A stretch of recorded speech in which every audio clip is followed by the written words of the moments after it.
Bangladesh separated इन, बांग्लादेश कब अलहदा हुआ? तो याद रखिएगा ये 16 दिसंबर 1971 में ये अलहदा हुआ था, जिसको हम कहते हैं कि सकूत ढाका भी कहते हैं। दिसंबर के हवाले से एक और भी पाकिस्तान की तारीख में एक अंदोनाक इंसिडेंट होता है 16 दिसंबर 2014 को।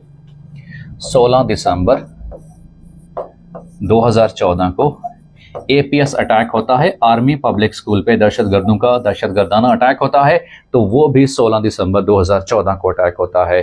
तो आपने ये भी सवाल याद रखना है, कमीशन के हवाले से ये भी सवाल बहुत ही अहम है। अगले सवाल की तरफ बढ़ते हैं कि करंट सिंध असम्बली स्पीकर, मौजूदा सिंध असम्बली के स्पीकर कौन है? वह अवैस कादिर शाह स्पीकर असम्बली हैं।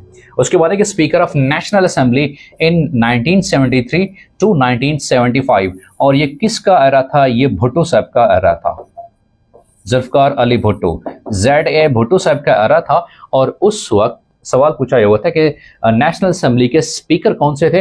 वो फजल इलाही साहब वो स्पीकर थे।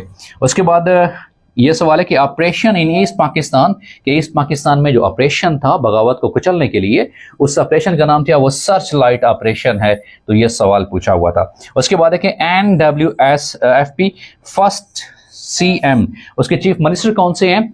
नॉर्थ वेस्ट फ्रंटियर प्रोविंस, उनके पहले जो CM हैं, चीफ मिनिस्टर हैं, उनका नाम क्या है? वो अब्दुल कयूम साहब हैं। एक और भी सवाल पूछा जा सकता है कि क्योंकि आजकल NWFP को सूबा सरहद की बजाय KP के नाम दिया जाता है, खैबर पख्तूनख्वा, और फिर यह सवाल पूछा जा सकता है कि NWFP को ये नाम KP के कब दिया जाता है? तो याद रखिएगा ये 18वीं तरमीम होती है, 18 अमेंडमेंट, जो 18वीं तरमीम होती है, जिसके तहत सूबों को ये इख्तियार दिया जाता है कि 18वीं तरमीम में सूबों को मजीद एम्पावर किया जाता है।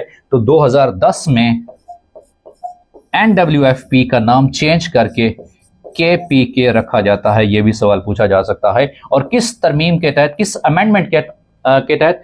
18वीं तरमीम के तहत ये इनको नाम चेंज किया जाता है।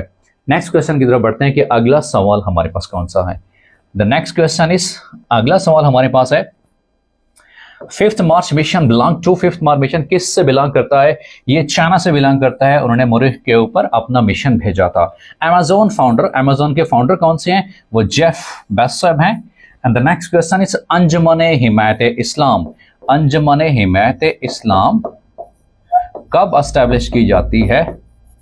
वो 1884 में एस्टैब्लिश्ड होती है। उसके बाद है कि लार्जेस्ट आर्मी किस कंट्री की है?